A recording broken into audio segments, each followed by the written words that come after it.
मेरी आज की वीडियो रमज़ान के महीने में ख़वातीन की किचन के मुश्किल तरीन कामों से हमेशा के लिए जान छुड़वा देगी। चाहे आप वर्किंग लेडी हैं या फिर हाउस वाइफ हैं, जिनके पास बिल्कुल भी टाइम नहीं होता कि वो रमज़ान से पहले समोसा पट्टी या रोल पट्टी को ज़्यादा क्वांटिटी में बनाकर महीने भर के लिए फ्रीज़ कर सकें। तो ऐसे में यकीनन आप किसी शॉर्टकट मेथड की तलाश में होंगे, जिसके बाद मुश्किल से बनने वाली समोसा पट्टी बहुत ही आसानी से कम वक्त में बन जाए। जब तरीका इतना आसान होगा तो फिर आप 2 कप 4 कप के बजाय पूरे 1 किलो मैदे से मांडा पट्टी, और वो भी रमज़ान के महीने में बगैर मेहनत और बगैर थकावट के बना सकेंगे। न किचन गंदा होने की टेंशन, और ना ही बर्तन धोने का झंझट, और ना ही हाथ और काउंटर गंदा होने की। अब आपको महीनों पहले समोसा पट्टी बनाकर फ्रीज करने की ज़रूरत नहीं पड़ेगी। एकदम लचकदार बेकरी वाली मांडा पट्टी हम बनाएंगे, जो ना टूटेगी न चिपकेगी। और जब भी आप इसके समोसे बनाएंगे ना, तो इसके समोसे या रोल वगैरह एकदम खस्ता बनेंगे, और महीनों बाद भी ये ड्राई नहीं होगी, क्योंकि ये तरीका आपके इस पाकिस्तानी बहन का इजाद किया हुआ तरीका है। ये क्या है? तो आज हम बनाएंगे 1 किलो मैदे से मांडा पट्टी, जिसे आप रोल पट्टी या समोसा पट्टी भी कहते हैं।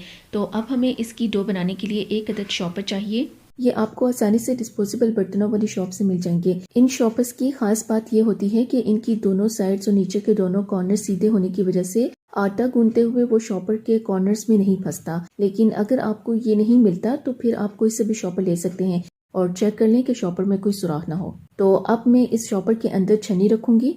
तो यहाँ मैंने मांडा पट्टी बनाने के लिए 1 किलो मैदा ले लिया है, और इस 1 किलो मैदे को थोड़ा थोड़ा डालकर इस छन्नी की मदद से शॉपर के अंदर ही छान लूँगी। मैं यहाँ मेजरिंग कप यूज़ कर रही हूँ, लेकिन अगर आपके पास ये वाला कप नहीं है तो आप इसकी जगह नॉर्मल साइज़ का टी कप भी यूज़ कर सकते हैं। अच्छा, मैदा छानने के बाद अब इसके अंदर मैं 1 खाने का चम्मच नमक शामिल करूँगी, और शॉपर को हवा के साथ रबर बैंड से या फिर मेरी तरह एक हाथ से टाइट घुमाकर पकड़कर बंद कर लें, जैसे आपको आसानी लगे। और शॉपर को इस तरह से शेक करते हुए अब हम नमक को मैदे के अंदर अच्छे से मिक्स करेंगे। अच्छा, मिक्स करने के बाद अब मैं शॉपर खोलूंगी, और इस मैदे को गूंदने के लिए अब मैं यहाँ 2 कप पानी का शामिल करूंगी। और इसकी डो बनाने में जितना भी पानी लगेगा वो मैं आपको टोटल पानी कप्स में आगे चलकर बता दूंगी। इसके बाद आप जब भी 1 किलो मैदा गूंदेंगे ना, तो इससे आपको आइडिया हो जाएगा कि 1 किलो मैदे के अंदर कितना पानी जाएगा। और शॉपर को हवा के साथ रबर बैंड लगाकर या फिर मेरी तरह एक हाथ से टाइट घुमाकर पकड़कर बंद कर लें। बस अब शॉपर को ऊपर नीचे इस तरह से शेक करते हुए डाले हुए पानी को मैं मैदे के अंदर अच्छे से मिक्स कर दूंगी। अगर आप शॉपर के अंदर मैदा गूंद रहे ना, तो जब भी खुश्क मैदे के अंदर पहली बार आप पानी ऐड करें तो आपने शॉपर को शेक करते हुए पानी को मैदे के अंदर मिक्स करना होगा, क्योंकि इससे पानी जो है वो इक्वली मैदे में डिस्ट्रीब्यूट हो जाता है। और जब मैदा जो है वो मोटा मोटा इकट्ठा हो जाए तो फिर आप इसे हाथों से दबाकर या फिर मसल कर मिक्स कर सकते हैं। पानी जो है वो मैदे में अच्छे से मिक्स हो चुका है, तो इसलिए अब मैं शॉपर को खोल दूंगी। और मिक्स होने के बाद देखिए कि मैदा जो है अब भुरभुरा सा हो चुका है। तो अब मैं क्या करूंगी कि इस मैदे के अंदर 2 कप पानी और ऐड करूंगी, और पहले की तरह शॉपर को हवा के साथ बंद कर दूंगी। बस अब क्या करना है कि पहले की तरह हम शॉपर को उल्टा पुल्टा करेंगे और पानी को मैदे के अंदर अच्छे से मिक्स करेंगे। और जब आपको शॉपर के बाहर से नज़र आने लगे कि पानी जो है वो मैदे में अच्छे से मिक्स हो चुका है, तो फिर हम क्या करेंगे कि दोनों हाथों से मैदे को अच्छे से मसलेंगे, जिससे मैदा पानी यकजान होने से मुझे अंदाज़ा हो जाएगा कि मैदा अब कितना गीला हो चुका है और इसमें मुझे और कितना पानी डालना है या नहीं डालना। अच्छा, मिक्स करने के बाद अब मुझे शॉपर के बाहर से भी नज़र आ रहा है कि मैदा पानी यकजान हो चुके हैं, तो इसलिए अब मैं शॉपर को खोलूँगी। अब मैदा जो है वो बिल्कुल इकट्ठा हो चुका है, लेकिन अभी थोड़ा सख्त है, तो मैं इसके अंदर 2 से 3 खाने के चम्मच पानी और शामिल करूंगी, क्योंकि इसकी जो डो हमने बनानी है ना, वो ना तो बहुत ज़्यादा सख्त होनी चाहिए और ना ही बहुत ज़्यादा सॉफ्ट होनी चाहिए। थोड़ी सी लचकदार डो इसकी हम बनाएंगे। और अगेन शॉपर को पहले की तरह हवा के साथ बंद कर देंगे और मैदे को दोनों हाथों से मसलेंगे, जिससे पानी मैदा यकजान होकर मैदा जो है वो इकट्ठा होने लगेगा। अगर आप शॉपर के अंदर मैदा गूंद रहे हैं ना, तो बेशक मैदा इकट्ठा हो चुका हो, आप इसके अंदर किसी भी स्टेज पर पानी डालकर बहुत आसानी से मिक्स कर सकते हैं, जो आप हाथों से नहीं कर सकते। तो मुझे शॉपर के बाहर से भी नज़र आ रहा है कि मैदा पानी जो है वो अच्छे से मिक्स हो चुके हैं। तो अब मैं शॉपर को खोलूंगी, तो अब हमारी जो डो है ना वो सख्त नहीं है बल्कि सॉफ्ट हो चुकी है, क्योंकि हमें मांडा पट्टी बनाने के लिए इसकी डो को आम समोसा डो की निस्बत इसको थोड़ा सॉफ्ट रखना होता है। और अब मैं आपको बता दूं कि मैंने टोटल पानी कितना इस्तेमाल किया है। मैंने 1 किलो मैदे के अंदर 4.25 कप टोटल पानी इस्तेमाल किया है, लेकिन हो सकता है कि जो मैदा आप इस्तेमाल कर रहे हो उसमें थोड़ा कम पानी या थोड़ा सा ज़्यादा पानी जाए। तो मैदे की वजह से पानी की जो क्वांटिटी है वो थोड़ी सी ऊपर नीचे हो सकती है। और मेरी इस रेशो से आपकी जो रोल पट्टी या मांडा पट्टी है ना, वो बेहतरीन बनकर तैयार होगी। अच्छा, पानी डालने के बाद अब हम शॉपर को हवा के बगैर रबर बैंड से बंद कर देंगे और मैदे को 10 मिनट तक अच्छे से मसलते हुए गूंदेंगे। समोसा पट्टी या रोल पट्टी तभी अच्छी लचकदार बनेगी जब आप इसके आटे को अच्छे से मसलते हुए गूंदेंगे। और मैदे को जितना हम मसलेंगे वो उतना चमकदार बनता जाएगा। मैदे में चमक पैदा होगी, मैदा मक्खन की तरह मुलायम बनता जाएगा।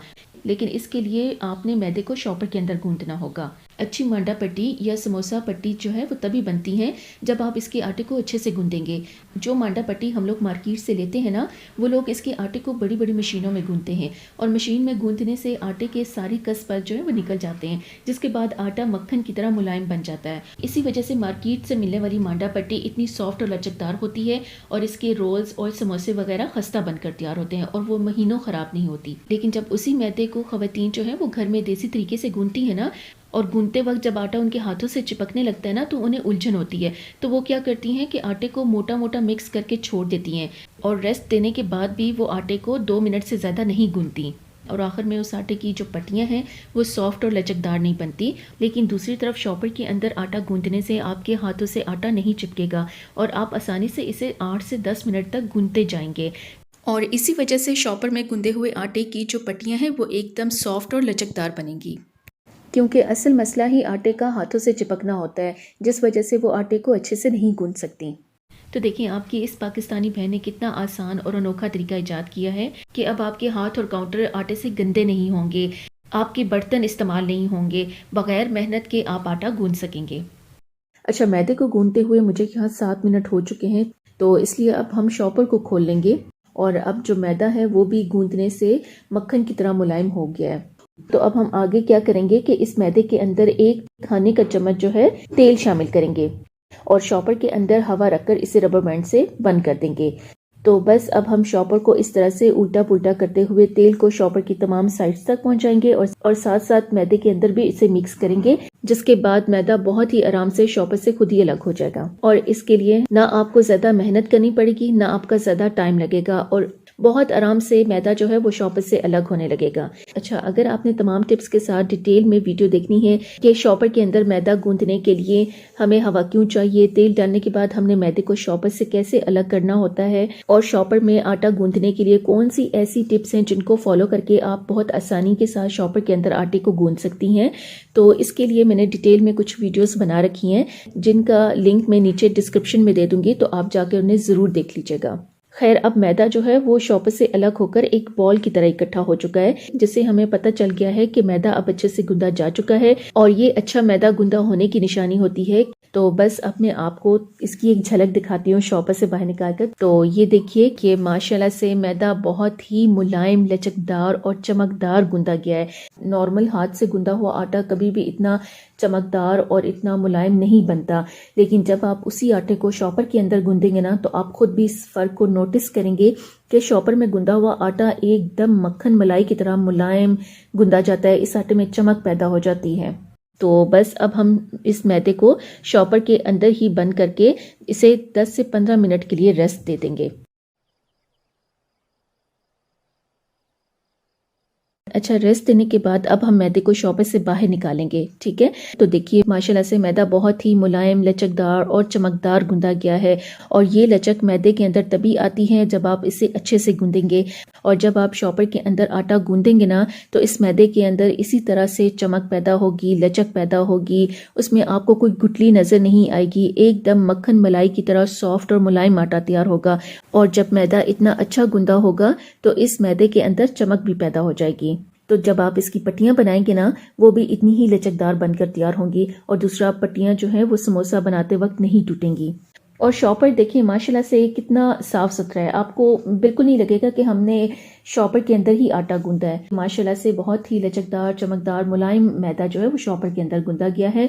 और अच्छे गूंदे हुए आटे की एक निशानी ये भी होती है कि वो कभी भी हाथों से नहीं चिपकेगा। तो देखिए, मैं मैदे को जितना लंबा भी इसे हाथों से खींचूंगी ना, ये टूटेगा नहीं, ये पतला होता जाएगा, ये ट्रांसपेरेंट होता जाएगा, लेकिन ये टूटेगा नहीं। और ना ही ये हाथों से चिपकेगा। और मुझे इसे रोल करने के लिए खुश्क मैदा लगाने की भी ज़रूरत नहीं पड़ी। बगैर खुश्क मैदा के ही मैं सिर्फ हाथों से ही इसे लंबाई में रोल करती जा रही हूँ। अच्छा, तो लंबाई में रोल करने के बाद अब मैं इस डो को 3 बराबर हिस्सों में कट कर लूँगी। माशाल्लाह से डो कितनी ज़बरदस्त और स्मूथली कट हुई है। और अब मैं डो के बाकी के 2 हिस्सों को उठाकर उसी शॉपर के अंदर रख दूँगी जिसमें मैंने डो गूँदी थी, और शॉपर को टाइट बंद करके रख दूँगी। अच्छा, शॉपर के अंदर डो रखने से ये लंबे टाइम तक इसी तरह से सॉफ्ट रहेगी और इसके ऊपर जो ड्राई सी तह होगी ना वो नहीं जमेगी, बिल्कुल मॉइस्ट रहेगी।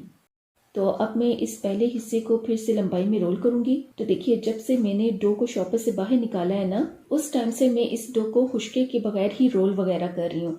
और आप में से बहुत से लोग ये बात जानते होंगे कि जो डो इतनी लचकदार होती है ना, उसे खुश्के के बगैर हैंडल करना उतना ही ज़्यादा मुश्किल होता है। लेकिन मेरी डो आपके सामने है, मैंने इसे हैंडल करने के लिए राई बराबर भी खुश्क का इस्तेमाल नहीं किया। खैर, डो को रोल करने के बाद अब मैं इसकी पेड़े बनाने के लिए बराबर हिस्सों में कट कर दूंगी। अच्छा, समोसा पट्टी या रोल पट्टी बनाने के लिए हम इसके पेड़े का जो वजन है ना, उसे तकरीबन 45 से 50 ग्राम का ही रखेंगे, क्योंकि नॉर्मल तवा जो घरों के अंदर आम इस्तेमाल होता है ना, उस तवे के लिहाज से 45 से 50 ग्राम का जो पेड़ा होगा वो बिल्कुल ठीक रहेगा। और जब आप इसे बेल कर रोटी बनाएंगे ना, तो वो रोटी तवे से बाहर नहीं जाएगी। अच्छा, अभी मैंने डो के एक हिस्से के ना 13 पेड़े बना लिए। तो जब तक मैं बाकी हिस्सों के भी पेड़े बनाती हूँ, तब तक मैं इन पेड़ों को अच्छे से खुश्क मैदा लगा दूंगी, ताकि शॉपर के अंदर रखने से ये उसके साथ चिपके ना। इस तरह से ये काफ़ी लंबे टाइम तक सॉफ्ट रहेंगे और खुश्का लगने से इनके ऊपर जो ड्राई सी तह होती है ना, वो नहीं जमेगी और ये मॉइस्ट रहेंगे। और इसी तरीके से मैं डो के जो बाकी के 2 हिस्से हैं ना, जिनको मैंने शॉपर के अंदर बंद करके रखा था, उनके भी पेड़े बना लेती हूँ और फिर आपसे मिलती हूँ। अच्छा, तो मैंने यहाँ डो के तीनों हिस्सों के सारे पेड़े बना लिए और 1 किलो मैदे से मैंने टोटल 36 पेड़े बना लिए। और इन 36 पेड़ों को मैंने पहले की तरह खुश्क मैदा लगाकर शॉपर के अंदर बंद करके रख दिया था। तकरीबन हम इन्हें 10 से 15 मिनट के लिए रेस्ट देंगे।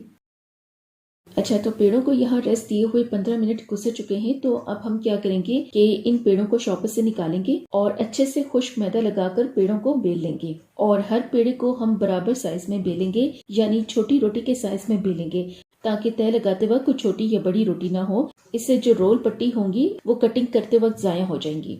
बस इसी तरीके से हम क्या करेंगे कि बाकी के जितने भी पेड़े हैं ना, उनको छोटी रोटी के साइज में बेलते जाएंगे, खुश्क मैदा लगाएंगे और उन्हें बेलते जाएंगे। अच्छा, तो मैंने यहाँ 1 किलो मैदे से टोटल 36 पेड़ों की रोटियां बना ली हैं। तो अब हमने अगला स्टेप क्या करना है, हम क्या करेंगे कि 6 रोटियों को इकट्ठा करके इनका एक सेट तैयार करेंगे।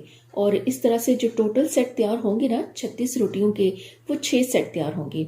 तो अब मैं इन 6 रोटियों में से सिर्फ 5 रोटियों को जो है वो ब्रश की मदद से तेल लगाऊंगी। और अगर तो आप घी इस्तेमाल कर रहे हैं ना, तो इन दिनों सर्दियां हैं तो बेहतर होगा कि आपने घी को लाजमी से मेल्ट कर लेना है, ताकि घी का जो दाना वगैरह है वो खत्म हो जाए। तो मैंने यहाँ 6 रोटियों में से 5 रोटियों के ऊपर अच्छे से घी लगा लिया है। तो अब मैं इन्हीं 5 रोटियों के ऊपर, जिनके ऊपर मैंने घी लगाया था, मैं खुश्क मैदे से इन्हें अच्छे से कवर कर लूंगी। तो अगर आप चाहते हैं कि पट्टी जो है वो पतली बने और इसे अलग करते वक्त वो आपस में ना चिपके, आसानी से अलग होती जाए, तो इसके लिए हमें इन रोटियों के ऊपर अच्छे से तेल और खुश्क मैदा लगाना होगा। तो यहाँ मैंने सिर्फ 5 रोटियों के ऊपर तेल और खुश्का लगा दिया है। अब हम बारी बारी इन रोटियों को उठाकर एक दूसरे के ऊपर रखते जाएंगे और रोटी की जिस साइड पर हमने तेल और खुश्का लगाया हुआ है ना, उस साइड को हम पहली रोटी के ऊपर रखेंगे। और इस तरीके से हम बाकी की 5 रोटियों को एक दूसरे के ऊपर रखते जाएंगे। और आखिरी रोटी, जिसको हमने दोनों साइड से क्लीन रखा था, उसे उठाकर हम किसी भी साइड से इन रोटियों के ऊपर रख देंगे। इस तरह से ये 6 रोटियों का एक सेट तैयार हो चुका है। अब जो पीछे 30 रोटियां बची हैं ना, उनको इसी तरीके से हम 6-6 रोटियों में इकट्ठा करके उनके 5 और सेट बना लेंगे। तो यहाँ पर मैंने रोटियों को इकट्ठा करके इनके 6 सेट बना लिए हैं। तो अब मैं 6 रोटियों का एक सेट लूंगी, जो सेट मैंने पहले बना के रखा था ना, उसमें से एक सेट लूंगी और इसे मैं खुश्क मैदा लगाकर बेलूंगी। और मैं इन्हें बड़ा और पतला बेलूंगी, क्योंकि अगर आप इसको छोटा बेलेंगे ना, तो आपकी जो पट्टी होगी ना वो मोटी बनेगी। तो जब आप इस मोटी पट्टी से रोल्स बनाएंगे, उनको फोल्ड करेंगे, तो वो टूट जाएंगे और दूसरा जो है वो रोल्स अंदर से कच्चे भी रह जाएंगे, वो खस्ता नहीं बनेंगे। तो इसलिए जितना हो सके हम इन्हें पतला बेलेंगे, ताकि पट्टी जो है वो भी पतली बने, जिससे आपके जो रोल्स और समोसे वगैरह बनेंगे ना, वो खस्ता बनकर तैयार होंगे। तो यहाँ इनकी दोनों साइड्स को चेंज करते हुए बेल लेना है। अच्छा, अगर आपको 6 रोटियां बेलना मुश्किल लगे तो आप इसकी जगह 4 या 5 रोटियों को मिलाकर भी इनका एक सेट बना सकते हैं। ये आप पर डिपेंड करता है कि आप कितनी आसानी से उसको बेल सकती हैं। देखिए, यहाँ मैंने रोटी को बड़ा और पतला बेल लिया है। ये रोटी इतनी पतली और बड़ी है जो आसानी से मेरे तवे पर आ जाएगी। तो अब मैं इस रोटी को उठाकर बहुत आराम से पहले से गर्म तवे पर डाल दूंगी। तो पेड़े का जो साइज मैंने लिया था ना, उस लिहाज से रोटी बिल्कुल मेरे तवे के बराबर आई है। रोटी ना तो बहुत छोटी है ना तो बहुत बड़ी है, लेकिन रोटी पतली है। और गैस की फ्लेम को मैं यहाँ मीडियम ही रखूंगी। लेकिन अगर आपसे मीडियम फ्लेम कंट्रोल ना हो सके ना, तो आप इन रोटियों को लो फ्लेम पर भी पका सकते हैं। अच्छा, हमने इस रोटी की ज्यादा सिकाई नहीं करनी होती जिससे इस पर निशान पड़ने लगे।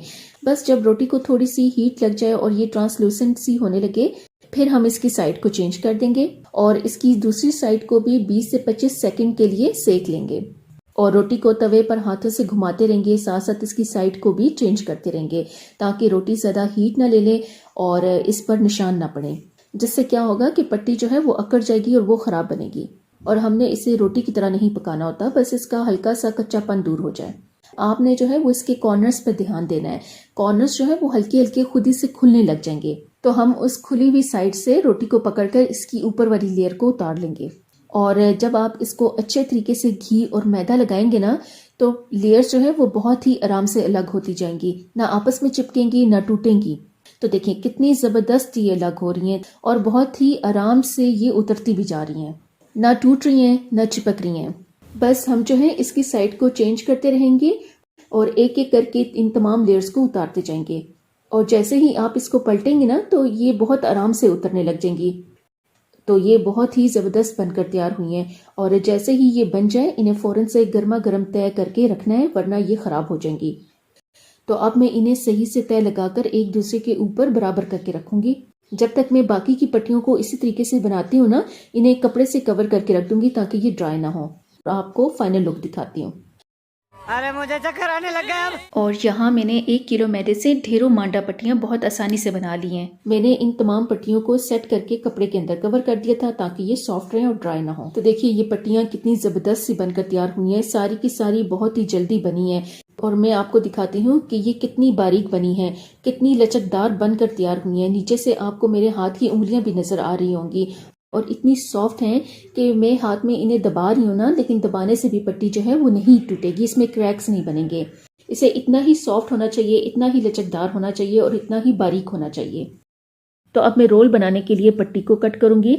अगेन मैं यहाँ पर एक कार्ड यूज करूंगी और इसको मैंने 8 बाय 8 के लिहाज से कट कर लिया है, यानी 8 इंच चौड़ा और 8 इंच लंबा। ये एक स्क्वायर बन जाता है। इसको मैंने कट कर लिया था ताकि इससे कटिंग जल्दी और आसानी से हो सके। आप इसकी जगह जो है वो 6 बाय 6 का भी कट कर सकते हैं, 10 बाय 10 का भी कट कर सकते हैं। जो भी रोल बनाने के लिए आपको साइज पसंद है, आप उस लिहाज से कट कर सकते हैं। तो अब मैं इस कार्ड को पट्टियों के ऊपर रखकर एक तेज नाइफ की मदद से इन्हें कट कर लूंगी। तो अब मैं समोसा पट्टी की कटिंग करूंगी। अगेन मैंने यहाँ कार्ड को 3 इंच इसकी चौड़ाई में और 9 इंच इसकी लंबाई में कट कर लिया था और इस कार्ड की मदद से मैं समोसा पट्टी आसानी से कट कर लूंगी। इस कार्ड की मदद से जब हम इन शीट्स की कटिंग करेंगे ना, तो कटिंग जो है वो बहुत आसानी से होती है और पट्टियां जो है वो सीधी और बराबर काटी जाती हैं। आप इस कार्ड की जगह कोई स्केल भी यूज कर सकते हैं। तो अब मैं इसी तरीके से तमाम समोसा पट्टी को कट कर लेती हूँ। तो 1 किलो मैदे से मैंने ढेरों पट्टियाँ बना ली हैं और फ्रीज़ करने के लिए हम इन पट्टियों को जिप लॉक बैग के अंदर डालकर लंबे टाइम के लिए महफूज कर सकते हैं। और जो बैग है वो एयर टाइट होना चाहिए, उसके अंदर हवा नहीं जानी चाहिए, वरना इनमें मॉइस्चर आ जाएगा और ये पट्टियाँ ख़राब हो जाएंगी। और जब आपको लगे कि आपने इन पट्टियों को यूज़ करना है तो आप इन्हें हल्का सा माइक्रोवेव कर लें, ये सॉफ्ट हो जाएंगी। क्योंकि इन पट्टियों के अंदर हम जो घी इस्तेमाल करते हैं ना, वो फ्रिज या फ्रीज़र में रखने से जम जाता है, तो इस तरह माइक्रोवेव या हीट देने से ये सॉफ्ट हो जाती हैं। और इन दिनों तो वैसे भी रमज़ान की तैयारियां चल रही हैं, तो मैंने हाफ़ पट्टियों से समोसे बना के रख दिए हैं। इस तरह से मैं इन्हें ज़्यादा लंबे टाइम के लिए फ्रीज़ कर सकती हूँ।